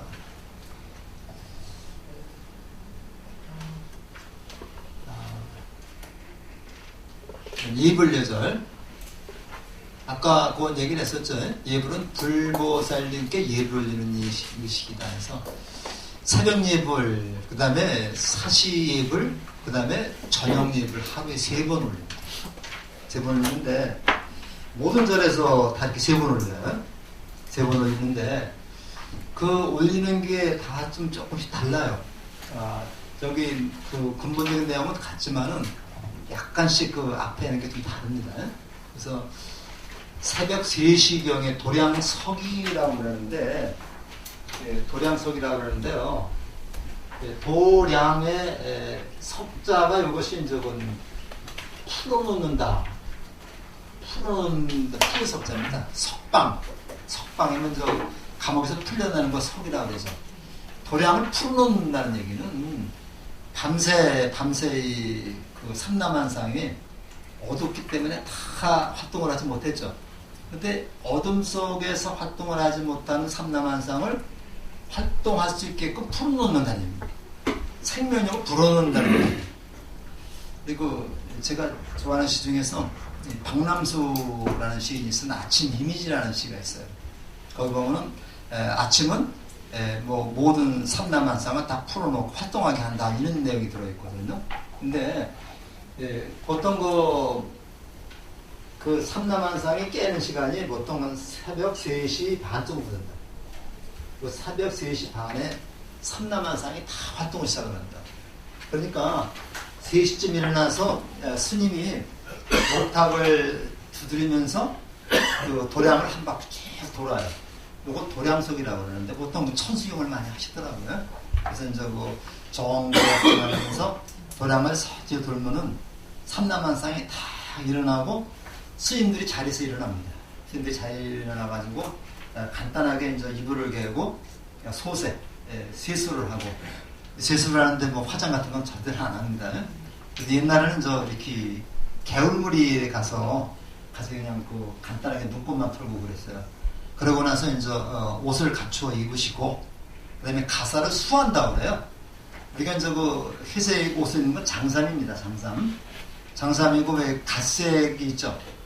갓색으로 걸치 그 갓색을 괴색이라고 해요. 괴색이라는데 갓색을 딱 옷을 걸치는 거를 수한다고 해요. 그러니까 가사를 수한다. 가사가 법복입니다. 가사가 법복이고 장삼은 일반복이기 때문에 일반복은 이제 우리 평상복은 그냥 이렇게 다니면서 우리 회색복 입고 있으시죠. 우리 스님들이. 근데 그 법회할 때는 여기다가 이제 그 가사를 수하십니다. 이건 법복이기 때문에 이거는 함부로 걸고하면 안 되는 거예요. 그러니까 스님들이 오셔서 그걸 가지고 입고 오시는 게 아닙니다. 가지고 오셔서 머리 위에다가 이제 얹어서 여기서 이렇게 가사를 수하시고 부처님한테 절을 올리는 거죠. 이보기 때문에 만약에 49제 제를 지낼 때 영단에 절할 일이 있으면 가사를 벗고 적어요. 가사는 그 부처님들의 법보이기 때문에 화장실에 가십니다. 화장실에 가실 때도 가사를 벗고 가야 돼요. 이게 예의입니다. 그러니까 스님 아무나 못하는 거예요. 그 다음에 그거하고 다 법당으로 모여요. 법당으로 모이면은 그 담당한 분들은 또 범종을 치고, 북을 치고, 모고를 치고, 종을 치고, 그래서 그 법회 준비를 다 합니다. 그래서 아침에는 종을 28번 올려요. 28번 올리고, 저녁에는 33번 올린다. 이걸 바꿔 사는 데도 있습니다. 이것도 나중에 그 다음에 하면은 3시 반에 목탁을 두드리면서 아침 예불을 올립니다. 아침 예불을 올리는데, 아침 예불을 올리는 맑은 불, 깨끗한 불을 갖다가 올립니다. 그래서 이 감로수가 차로 변해서 온 세상을 맑게 해주십시오. 이런 그 개성으로. 그래서 밝은 물을 올리는데, 이거는 아무데나 떠 올리는 게 아니라, 사람이 먹는 물, 깨끗한 물을 제일 먼저 떠서 부처님한테 올립니다. 그러면서 예불을 올려요. 그 다음에 그때 예불 올리면서, 그 다음에 울력을 하는데, 마당을 쓰는 울력을 하죠. 그래서 마당을 쓰는 것은 내 마음속에 있는 모든 번뇌를 깨끗이 씻어버린다는 거예요. 근데 점심 예불에는, 저 사시 예불에는 뭘 올려요? 마지를 올려요. 마지. 밥을 올리죠. 그 다음에 저녁 예불에는 이거 향만 올립니다. 향만 올려가지고서 이제 이렇게 예불을 하죠. 근데 우리가 이제 보통 일반적으로 절에 가서 우리 자체로 다 예불을 올릴 때는 제일 편한 게 뭐야? 물도 아니고 마지도 아니고 향 올리는 게 제일 편하죠. 그래서 보통 향을 올리면서 예불을 합니다. 괴양, 정양, 회양, 해탈양, 해탈, 직연양. 이걸 올리죠. 그래서 이걸 5분 향례라고 해요. 5분 동안이 아니라 괴양, 정양, 회양, 해탈양, 해탈, 직연양. 그 다음에 절을 7번을 합니다. 7번 하기 때문에 친정례라고 되어 있거든요. 그건 나중에 이제 예불할 때 나죠. 그 다음에 무건하고 물천한다. 가정에서도 이제 예경하는, 가정에서도 이게 필요하죠. 필요한데, 가정에, 집에 이제 혹시 불상 모시고 있는 분 계세요? 손 들어보세요. 불상. 지금. 저도 이제 조금 불상 하나 좀 손병 모시고 있는데, 이 불교 저만식이라는 게 있어요. 우리 지금 나는 저만식을 하는데, 저만식이라는 게 있어가지고, 요거는 불상에 생명력을 불어넣는 거거든요. 그래서 저만식을 하기 전에는 불상을 가려놓습니다. 신촌으로 가려놔요. 그때는 절하는 거 아닙니다. 그거는 그냥 나무, 그냥 세금에 불과한 거예요. 근데 여기다가 생명력을 불러넣기 위해서 눈동자 그려놓는 의식을 합니다. 우리가 눈동자를 그려넣어서 이제 증명하시는 스님이 이제 붓을 가지고서 눈동자를 다 그려놓는 거예요. 요 저만식이 끝나야지만 그 부처님은 생명력을 갖게 되는 거예요. 저만식을 한 부처님한테는 항상 예불을 올려야 돼요. 아침, 점심, 저녁으로 예불을 올려야 됩니다. 그래서 집에 그냥 불상 조그만 새 하나 모셔놓고 있는 사람들은 저만의식 하지 마세요. 저만의식 하면 그 예불을 올려야 됩니다. 저도 저만 안 했어요. 그냥 갖다 놓고 생명력이 있으면 생명이 있는 분들은 잡수해야 되잖아요. 그래서 웬만하면 집에 그냥 이렇게 하나 불상 모실 때는 저만식 하지 않고, 저만식을 하려면 스님을 모셔서 저만식을 해야 돼요. 우리가 저만식 못합니다. 우리가 이제 할 수 있는 게 있고, 축원 같은 것도 스님이 하는 거지 우리가 축원하는 거 아니에요. 그 향 같은 것도. 향은 괜찮지만, 괜찮은데, 어디 가면 포교사들이 가서 축원하는데, 그 포교사 축원하는 거 아닙니다. 그래서, 포교사도 그냥 목탁 직전을 하지만, 요령 있죠, 요령인 거. 요령 직전이나 축원이나 이런 걸 스님이 하는 거고, 일반인들이 하는 거. 자격이 없는 거죠, 이거는. 근데 가면 포교사들이 가면 포교사들이 가서 축원도 하고 그러는데, 이거는, 잘못된 거죠. 그래서 이것은 모셔놓고 이제 이렇게 우리가 예를 표하는 건 괜찮지만 이제 저만식을 오기 전까지는 이렇게 할 필요가 없다. 근데 실제로 저만식을 하고 이렇게 3배 3번 예불 올리시는 분이 있어요. 우리 자리도 몇 분 계시면 대단한 거죠. 동남아 지역 가면 이 마당 같은 데다가 이렇게 불단 이렇게 만들어 놓은 거 있죠? 그제 많고 그 관공서에도 이제 모셔놨는데, 부처님 대신에 코끼리를 모셔놓기도 하고 그래요. 근데 코끼리도 부처님 상왕이라고 해요. 상왕. 부처님 별명이 맞습니다. 상왕이라 해가지고 코끼리 왕을 우리가 상왕인데, 이 상왕도 부처님입니다. 부처님 별명이죠. 저 서산에 가면 상왕산이라고 있습니다. 상왕산. 상왕산에 가면 유명한 개심사가 이 상왕산에 있고, 개심사 들어보셨죠? 네. 개심사도 있고, 그 다음에 거기 마의 삼전 석굴도 상왕산에 있습니다. 그래서 거기 한번 수덕사 저기 한번 들어오면 딱 맞죠. 자, 그래서 공양예술인데, 공양을 이제 우리가 향, 초, 꽃, 쌀, 차, 과일, 요걸 주는데, 요걸 이게 6가지 주는 거 6법 공양이라고 해요. 6법 공양이라는데, 우리 초파일 행사 때는 우리 그 보살님들이 예쁜 한복 차려입고 육복공양 다 올립니다. 육복공양이 다 나름대로 또 의미가 있어요. 그래서 이제 이렇게 올리는데 특히 이제 우리 그 가장 그 부처님이 좋아하시는 공양이 이제 향, 초라는 어때서 초로서 초는 세상을 밝혀주는 거죠. 이 밝혀주는 걸 지혜라고 해요. 지혜라고 그러고 밝히지 않고 어두운 것을 무명을 갖다가 어리석음이라고 하거든요.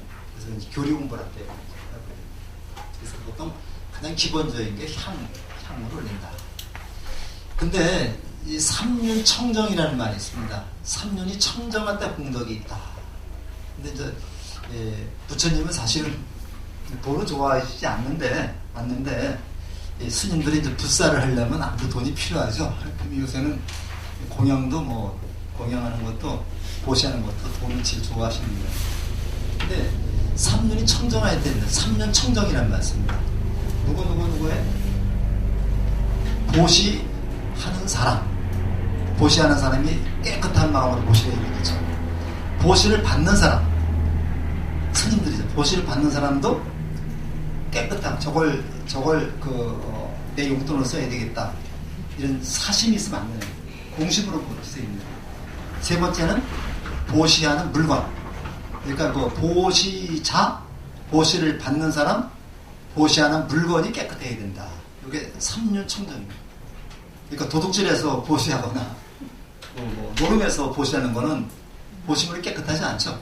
그러니까 자기가 힘들어서 일한 걸 갖다가 이렇게 착한 마음으로 보시할 때 그 사람은 공덕이 많다. 근데 보시하고 나서 후회하면 안 됩니다. 괜히 했다고 후회하면 안 됩니다. 복전함에 보시라는데 1,000원짜리 넣는 게 잘못하고 5만원짜리 냈어요. 5만원짜리 냈다 해서 그거 좀 억울하다. 그래서 그거 다시 열어서 5만원짜리 내달라. 이렇게 하면 안 된다는 얘기입니다. 내 돈은 내 손을 떠난 건 내 돈이 아닙니다. 그러니까 그런 미련을 가지고 집착하는 걸 집착하게 되면 번뇌만 생기죠. 그 집착을 끊어버리는 게. 그러니까 자기가 능력에 맞게끔 빚내서 이렇게 보시는 거 아니죠. 능력에 맞게끔 해야 된다. 그 다음에 공양은 바로 공양과 상공양인데 보통 지금 상공양을 하죠. 밥상에 대한 공양을 하는데 이 바로 공양은 이게 바로 공양하는 모습인데요. 우리 한번 졸업하기 전에 바로 공양 시습 한번 할 겁니다. 바로 공양에서 밥그릇 4개 갖다 놓고 4개를 딱 놓고서 고기 법도를 차려가면서 딱 놓는데 우리 불교대에서는 꼭 MT하고 이 바로 공양 꼭 합니다. 그래서 아마 12월 달쯤에서 저 법당에 가서 쭉 둘러앉아가지고 바로 공양을 하면서 그냥 밥 먹는 게 아니라 거기 다 의식이 다 있어요.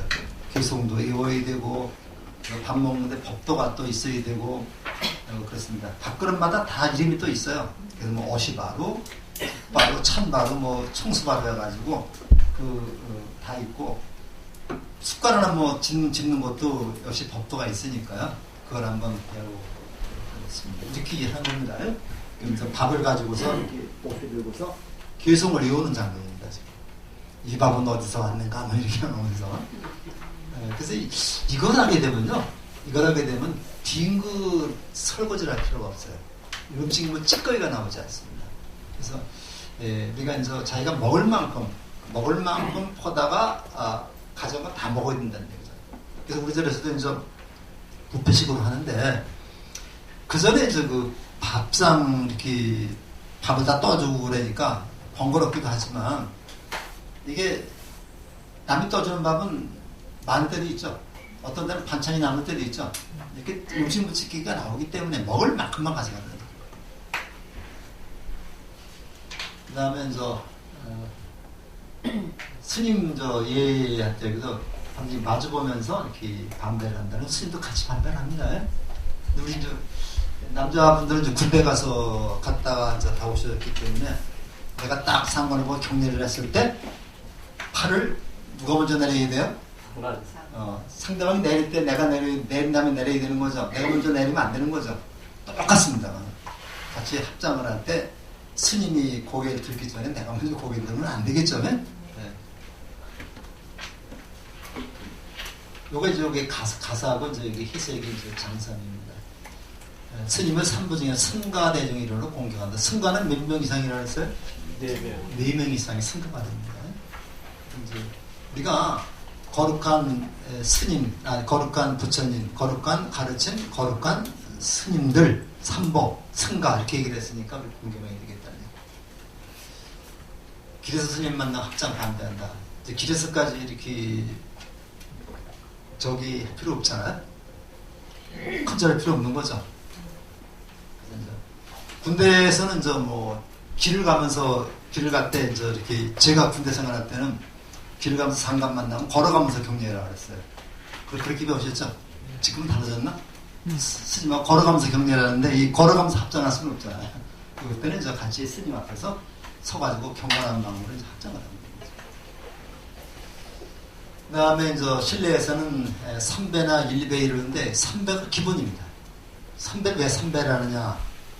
불법승 요거에 따라서 3배를 하기도 하고 또는 개정해를 사막이라고 해요. 개정해 요거를 사막을 상징해서 3배를 하기도 하고 그래서 보통 3이라는 숫자를 불교에서 굉장히 좋아합니다. 3배를 하는데 3배라는 게 스님에서한테 3배하는 게 원칙인데 3배째는 반드시 뭐라 해라 그랬어요? 고두레라 그랬죠. 고두레인데 스님이 그러니까 1배만 하십시오. 1배만 하십시오. 그러면 어떻게 해야 됩니까? 아닙니다. 그래도 3배 하겠습니다. 이렇게 하면 안 되겠죠. 스님이 1배만 하십시오. 하면 1배만.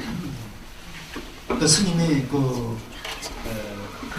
1배만 하는데 억지로 3배 하면 스님만 안 되는 거죠. 그러니까 스님이 1배만 하고 1배만 하면 되겠고요. 그 다음에 제가 붙자 사이에 지금 보통 이렇게 합니다. 무슨 법원님 또는 남자 같은 거사님, 여자 같은 보살님인데 아직 여러분들은 이렇게 법명이 없으니까 그냥 거사님, 보살님 하시면 되겠고 이 절에 오면 보통 우리 거기다 법명을 써요. 성명을 쓰고 법명을 쓰는데 이 법명이라는 거는 당신을 부처님으로 대접해서 불러주겠다는 겁니다. 그래서 우리가 이름만 쓰려면 의식을 갖추고 또 우리가 수계를 받습니다. 그런 있는 거고 이걸 안 하다 보니까 전부 다 누구 아버지, 누구 아빠, 누구 엄마 참다 이런 식으로 나가요. 그래서 우리가 절에 와서만큼은 좀 부처로 대접받을 수 있어야 되겠다. 기회도 합장 반배를 해야 되겠고요. 경주사 때도 함께 돕고 나눠야 되는데 이게 참 안 돼요. 이게 우리 절에 불교가 이게 안 되는데 특히 카톨릭 같은 데는 기가 막히게 잘 되고 있죠. 우리가 용어 좀 본받아야 되겠다. 이건 참회, 용서, 수용하고 세상에 실수 없이 사는 사람이 있겠어요? 이거는 거죠. 그 다음에 이걸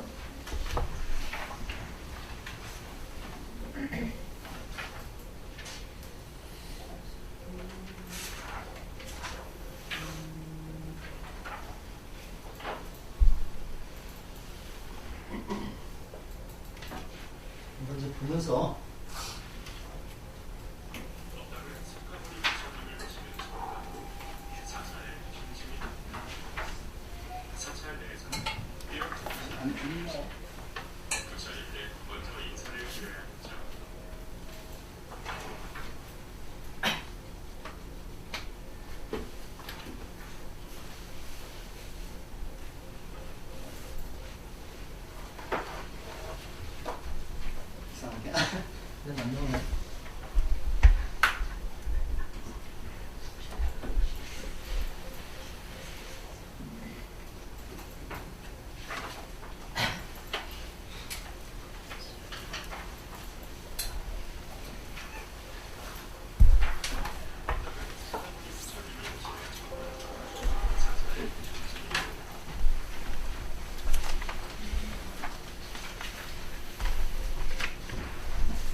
그 다음에 거부덜 그런 예절이 있는데 우리가 제일 중요한 게 우리 업이라는 게 있죠. 업이라는 게 이제 불교에서 있는데 내가 어떤 의도를 가지고 하는 행동은 업이라는 거예요. 업이라는데 우리가 이제 몸으로 짓는 업이 이제 신업이라는 게 있고 그다음에 이제 말로 짓는 업을 구업이라고 그러고 생각으로 짓는 업은 의업이라고 그러거든요. 그래서 우리는 신업이 세 가지가 있고 의업이 세 가지가 있고 그런데 그 구업이라는 게 네 가지가 있어요. 그래서 이걸 합해서 10가지를 우리가 이제 시박이라고 얘기해서 시박 참여도 하고 그러거든요. 근데 제일 우리가 많이 짓는 게 구업입니다.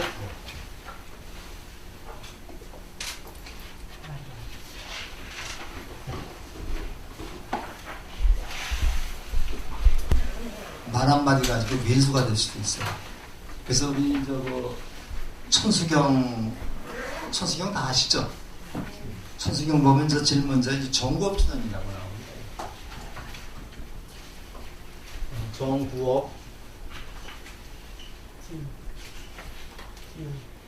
정구업투전이라 해서 이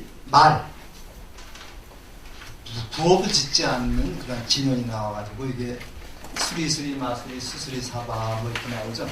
그래서 우리가 항상 세상 살아가면서 굉장히 주의할 게 이 말이라고 생각이 돼요.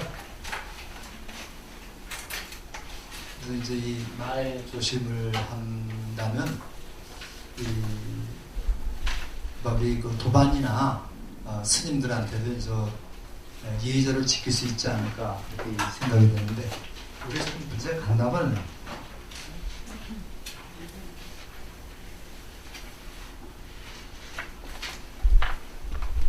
그냥 저기 하겠습니다. 여기 좀 동영상이 있어가지고 동영상 좀 보여드리려고 그랬는데 간 건 아닌 것 같은데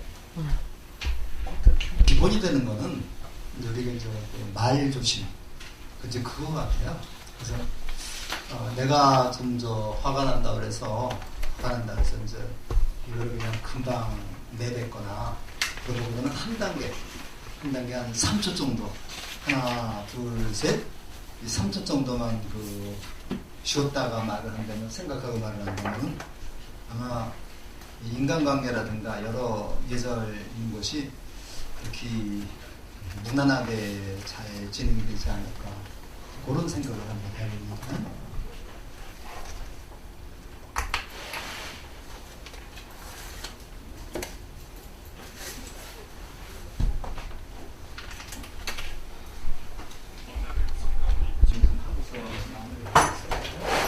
예절은 어느 정도 해서 여기다 쓰면 되고요.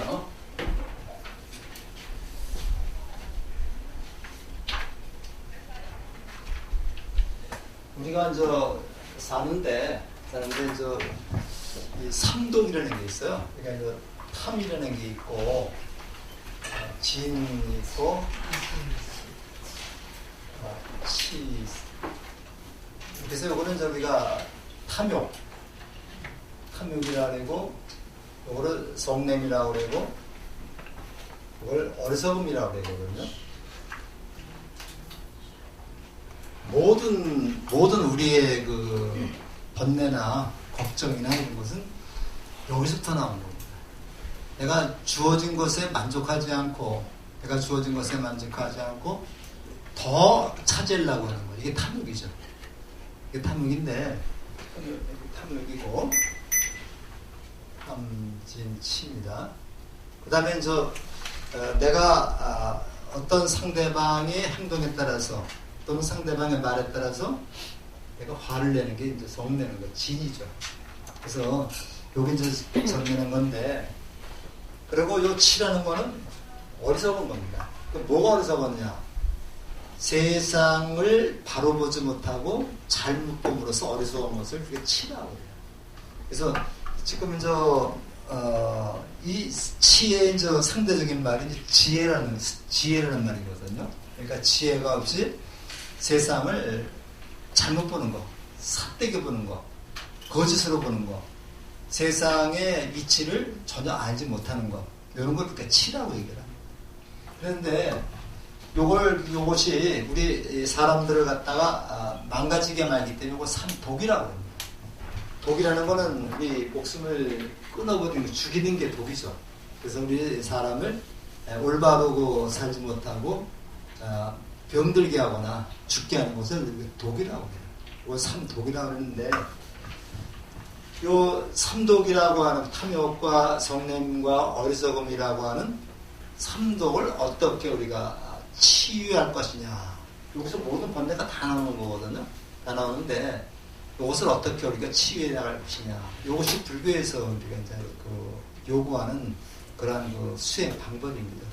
그래서 요 탐욕은 뭐로다가 나가요? 계로, 요 계라고 합니다. 계로다가 이제 탐욕은 절제해 나가야 되겠다. 이 계라고 하는 것은 이제 우리가 살아가면서 지켜야 되지, 하지 말아야 될 것을 계라고 해요. 그래서 우리가 수계를 받을 때는 5계를 받습니다. 5계를 받는데 산 것을 죽이지 마라. 그 다음에 도둑질하지 말아라. 그 다음에 거짓말하지 말아라. 그 다음에 나쁜 짓 하지 말아라. 삿된 불싸움이라 해가지고 나쁜 짓 하지 말아라. 그 다음에 술 마시지 말아라. 이 5개로 5개라고 그래요.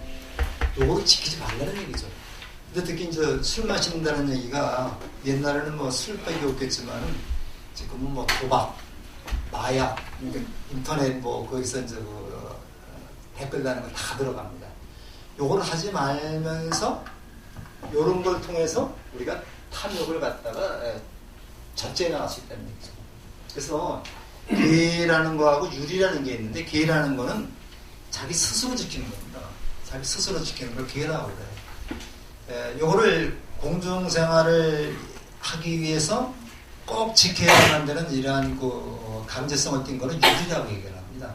그래서 우리가 이제 계와 유는 좀 다른데, 요거를 요런 쪽으로 우리가 계를 통해서 정화시켜 나가는 것을 수행이라고 해요.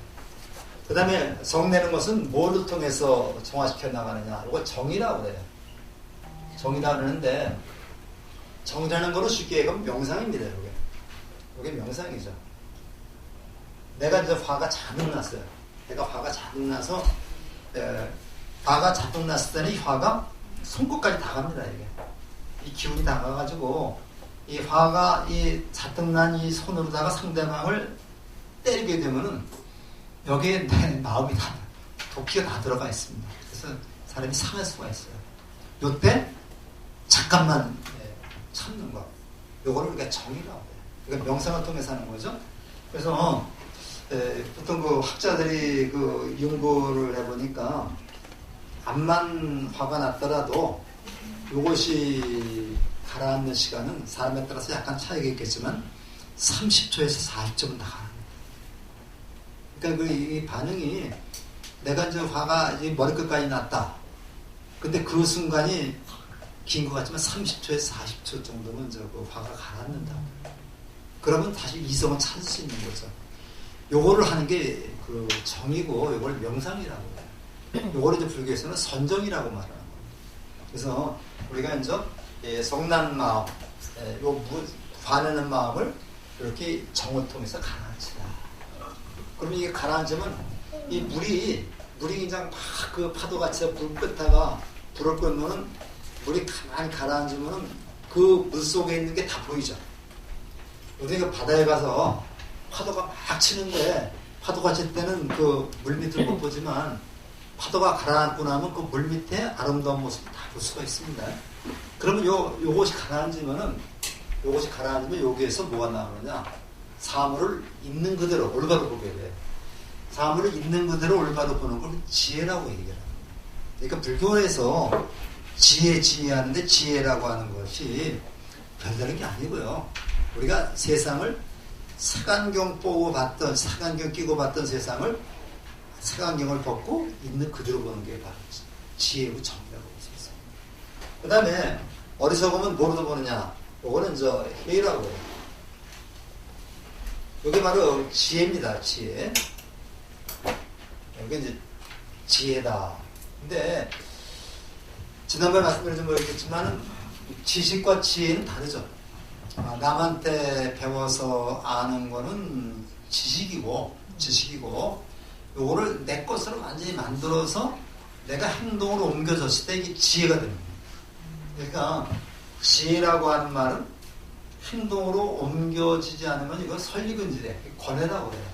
지혜를 내보내는데 요게 이제 내가 이렇게 해서 깨달은 그런 지혜가 다른 사람한테 전달되는 걸 또 자비라고도 얘기할 수 있습니다. 그래서 우리가 요 탐욕을 계로서 정화를 시키고 화나는 마음을 그 명상으로서 정화를 시키고 그 다음에 어리석은 것을 깨달음으로써 이렇게 우리가 바꾸는 것을 우리는 수행이라고 말하고 이걸 이제 수행이라고 하는 겁니다. 수행이라고 되고 요거를 삼학이라고 해요. 요거를 삼학이라고 해요. 그래서 불교에서는 이렇게 삼독심을 이러한 사막으로 바꾸어 나가는 그런 과정이 바로 그게 수행 과정이고 우리가 공부해야 될 것이 바로 이걸 공부해야 됩니다. 그래서 아까도 잠깐 말씀드렸지만은 그러니까 예불을 올릴 때 이제 계양, 정양, 태양, 해탈량, 직견향 얘기라고 하거든요. 요 계의 요런 향기를 부처님에게 앞에서 내가 맹세하는 겁니다. 내가 요런 것을 요런 것으로 바꿔서 실천하겠습니다. 요것을 요렇게 바꾸겠습니다. 요것을 요렇게 바꾸겠습니다. 요거를 실천하는 것이 이제 우리 사막이고 수행이고 그다음에 이제 예불에서 우리가 이제 부처님을 대할 때 그런 맹세를 항상 해나가는 얘기죠. 그래서 이제 그런 생각을 가지고 이제 우리가 공부를 하면 되겠고요. 세상이 바뀌지 않는다고 세상은 바뀌지 않습니다. 내가 바뀌면 세상이 바뀌어요. 내가 바뀌면 세상이 바뀝니다. 남을 바꾸려고 노력하지 말고 내가 스스로 먼저 바뀌면 세상이 아름다워요. 근데 이제 이번에 내가 참 잘 기르는 아들을 장가들여 놨더니 며느리만 둘 짝짝꿍 잘 놀고 나한테는 관심 보이지 않더라고요. 탓할 필요 없죠. 당연히 자연스럽게 되는 겁니다. 그러면서 나는 그럼 며느리가 이렇게 아들이 며느리하고만 이렇게 치는 나는 또 내 서방님하고 치는 이런 거잖아요. 또. 그래서 우리가 공부를 하면서 잠깐 바뀌어야 됩니다. 나를 바꾸는 작업을 게을리 하지 않는다면 우리는 이 자리에서 한 발짝도 나갈 수가 없어요.